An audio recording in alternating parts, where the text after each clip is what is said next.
Salam, hər vaxtınız xeyir, hörmətli izləyicilər. Bugün Şəhidin Səsi proqramında Azərbaycan tarixinin ən sarsıdıcı, ən qalın səhifələrindən biri Xocalı faciəsi haqqında danışacağıq.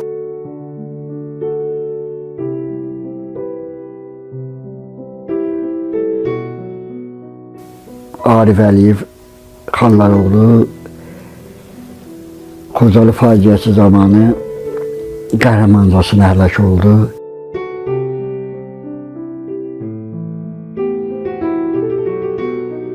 Arif Əliyev haqqında danışmaq hər dəfəsində çox ağırdır bizim üçün. Çünki onun itkisi ilə nəinki onun bütün orada rəhmətə gedən bütün şəhidləri haqqında danışmaq çox çətindir bizə. Hər günü eyni gün kimi yaşayırıq.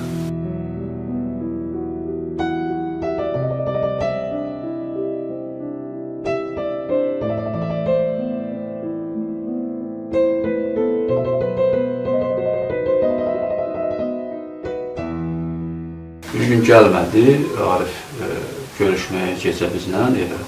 Biz sonradan səhərə yaxın gələndə biz öyrəndik ki, o bir xüsusi əməliyyata getmişdi.